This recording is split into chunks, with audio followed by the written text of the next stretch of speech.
आपको एकजुट होना है। हमें ये नहीं देखना है ये कौन व्यक्ति है, ये एससी है, एसटी है, ओबीसी है। क्योंकि मुझे 3 शब्द बाबा साहब अम्बेडकर के लिए याद आ रहे हैं।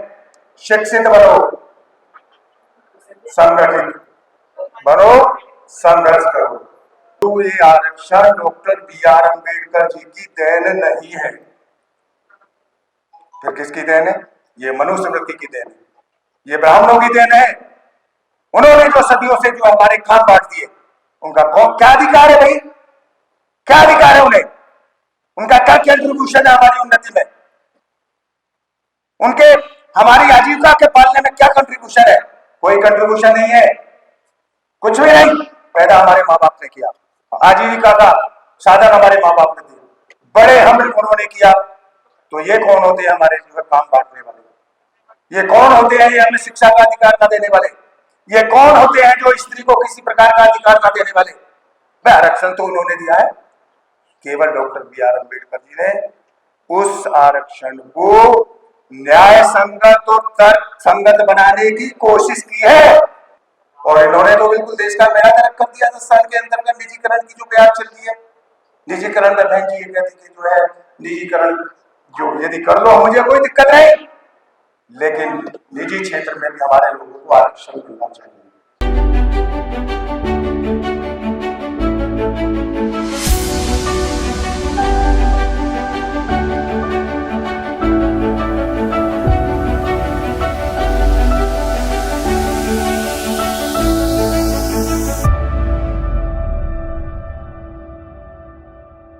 में बैठे सभी सम्मानित व्यक्ति और मेरे सामने बैठे सभी विद्वान, हमारे साथी और बुजुर्ग, सबसे पहले सभी को जय भीम और नमो बुद्धाय करना चाहूंगा।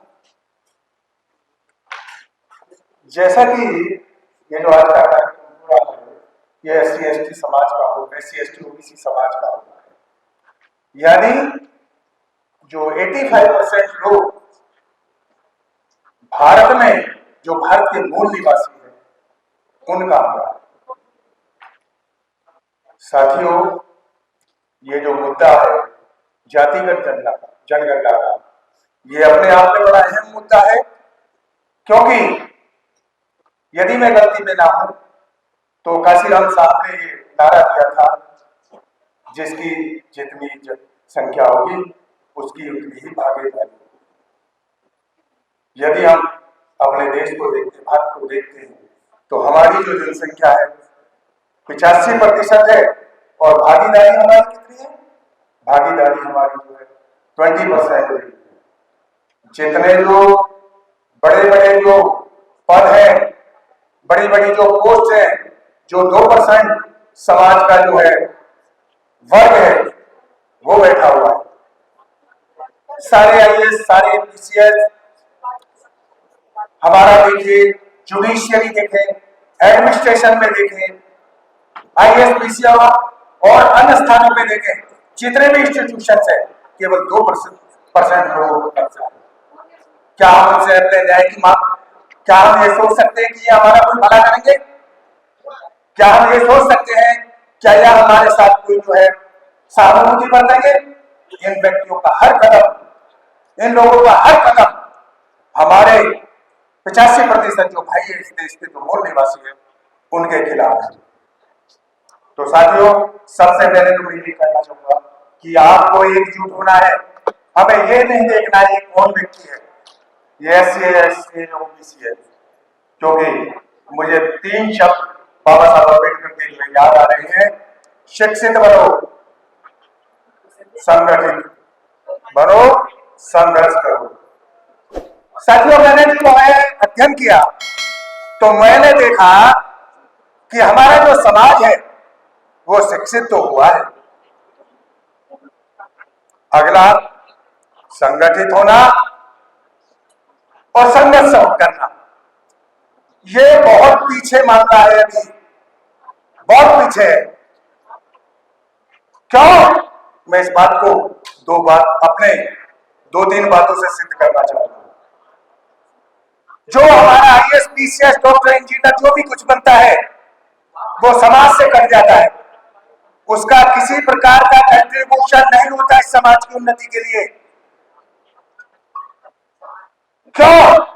क्योंकि वो डरता है। क्यों डरता है? अपनी जाति छिपाने के लिए डरता है।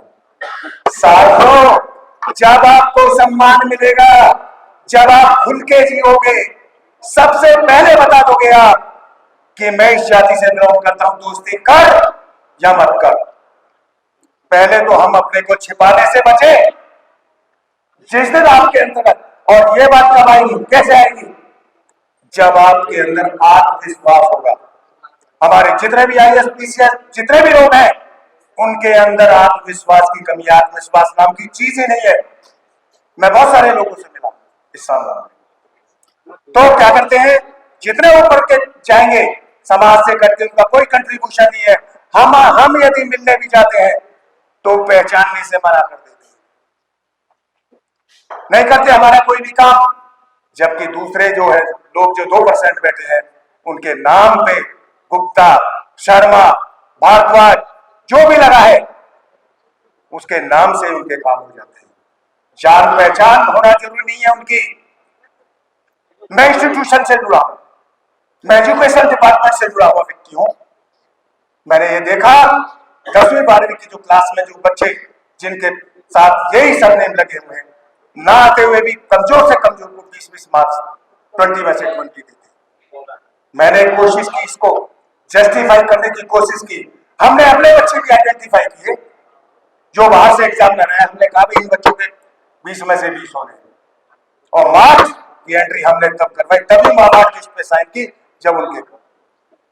तो हमें एक दूसरे का सहयोग करने की जरूरत होगी, और यदि हम सहयोग नहीं करते तो हमारा कोई भला नहीं होने वाला। तो ये तो हो गया संगठित होने वाली बात। साथियों, जब संगठित नहीं है तो संघर्ष कैसे हो सकता है? संघर्ष के लिए आपको बलिदान करने की जरूरत होगी, और बिना बलिदान के कोई भी चीज नहीं मिलेगी। कभी आप ये सोचते हो कि अधिकार हमें जो है ऐसे ही मिल जाएंगे, सजा के दे देंगे ये लोग। इनके खिलाफ हमें जो है साहित्य पढ़ना पड़ेगा। साहित्य पढ़ने से पता चलेगा कि आप समाज में कहां खड़े हुए हैं। जैसे मैं थोड़ा सा और एग्जांपल दूंगा, एक एग्जांपल के माध्यम से करना चाहूंगा। कई साथी कहते हैं ये तो हिंदुओं में ग्रंथ नहीं पढ़ते। नहीं, बिल्कुल पढ़ना है। किसी की क्रिटिसाइज करने के लिए, किसी की अच्छी बातें, अच्छी और बुरी बातें की परख करने के लिए उसे पढ़ना जरूरी है। तो तभी आप जो सामने वाले के सामने स्टैंड कर सकते हो, उसके सामने तभी कंपटीशन कर सकते हो, उसकी बात का तभी जवाब दे सकते हो। मेरे सामने एक इंसिडेंट अभी आई, 1 हफ्ते पहले की बात है। मैं यमुना पार में पंचशील हॉस्पिटल में उसमें गया दिखाने, तो वो जो लड़का जो प्रिस्क्रिप्शन बनाता है, जनरेट करता है, उसने कहा कि आरक्षण ने इस देश का जो है सत्यानाश कर रखा है। हमने कहा भाई बताओ कैसे सत्यानाश कर रखा है। हमने उसको तुरंत पकड़ लिया। मैंने कहा बात सुनो, ये आरक्षण डॉक्टर बी.आर. अम्बेडकर जी की देन नहीं है। फिर किसकी देन है? ये मनुस्मृति की देन है, ये ब्राह्मणों की देन है। उन्होंने जो सदियों से जो हमारे खान बांट दिए, उनका कौन क्या अधिकार है भाई? क्या अधिकार है उन्हें? उनका क्या कंट्रीब्यूशन है हमारी उन्नति में? उनके हमारी आजीविका के पालने में क्या कंट्रीब्यूशन है? कोई कंट्रीब्यूशन नहीं है, कुछ भी नहीं। पैदा हमारे माँ बाप ने किया, आजीविका का साधन हमारे माँ बाप ने दिया, बड़े हम उन्होंने किया। तो ये कौन होते हैं हमारे जो काम बांटने वाले? ये कौन होते हैं ये हमें शिक्षा का अधिकार न देने वाले? ये कौन होते हैं जो स्त्री को किसी प्रकार का अधिकार न देने वाले? मैं आरक्षण तो उन्होंने दिया है, केवल डॉक्टर बी.आर. अम्बेडकर जी ने उस आरक्षण को न्याय संगत और तर्क संगत बनाने की कोशिश की है। तुम्हें क्या अधिकार है मुझे शिक्षा से रोकने के लिए? क्या मैं इंसान हूं? तेरा खून और मेरा खून अलग है? जवाब नहीं दे पाया वो। तो मैं यहाँ थोड़ा सा आरक्षण के बारे में भी कहता हूँ। कई बार पार्क में घूमना जाता हूँ तो ये लोग कहते हैं जी आरक्षण ने देश को जो बर्बाद कर दिया। हमें बर्बाद नहीं किया। देश को जो डॉक्टर BR अम्बेडकर जी ने जो व्यवस्था की है, समाज का जो दलित वर्ग है, समाज का जो कुचला वर्ग है, समाज का जो OBC वर्ग है, उनको भी थोड़ा सा, उनको जो दूसरे लोग हैं उनके बराबर लाने का प्रयास किया है। और अभी तो 70 साल भी ना हुए, 70-75 साल हुए हैं देश को आजाद होने के लिए, जब इनकी जो है करनी और कथनी में इतना अंतर है कि आज जो इसकी तो प्रस्तावना उसे भी लागू नहीं कर सके, उसकी 2-4 बातें भी नहीं लागू कर सकते। सामाजिक न्याय कहां मिल रहा? सामाजिक न्याय जाति देख करके जो उनके साथ जो है FIR और जो क्राइम होते हैं FIR और देख करके उसके अनुसार कार्रवाई होती है। इसमें कई उदाहरण है, हाथरस कांड है और कई ऐसे वो हुए। सारे अधिकारी सारे जो है नीचे से ऊपर तक उन्हीं के होते हैं, इंक्वायरी में भी।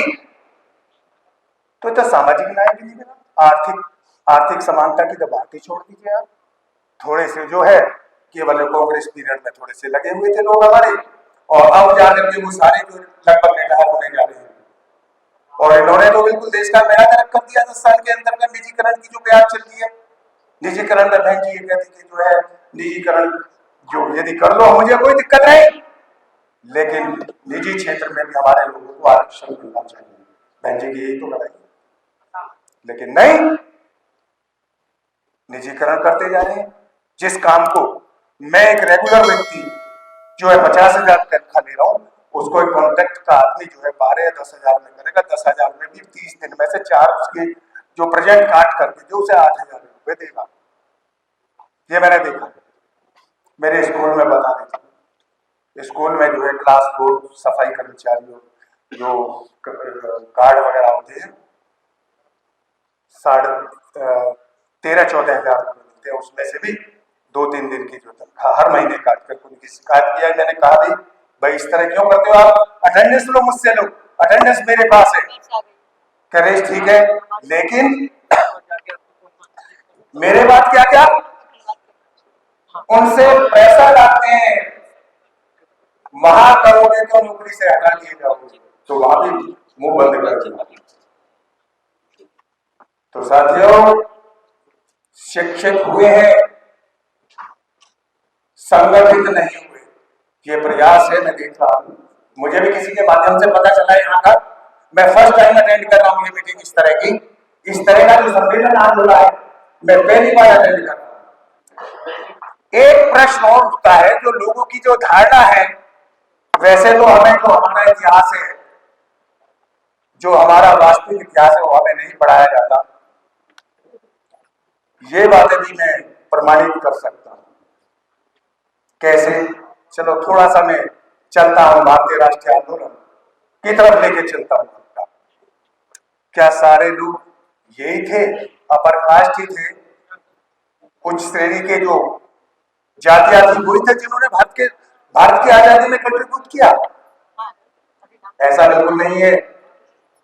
ये हमारे ही लोग हैं जिनकी वजह से जो ये आज हम बैठे हुए जो आजाद होकर के जो ऐसे वातावरण में सांस ले रहे हैं, उनका भी बहुत बड़ा कंट्रीब्यूशन है। लेकिन जिस प्रकार से झलकारी बाई का नाम सामने नहीं आया, खूब लड़ी मर्दानी, वो तो झांसी वाली रानी थी, उसका नाम, जबकि उसको जो अंग्रेज पकड़ के रंगून ले गए थे। तो इतिहास छपाया किसका? झलकारी बाई। देखते रहिए नीलकमल टीवी।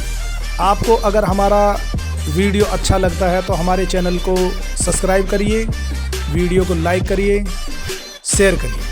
धन्यवाद।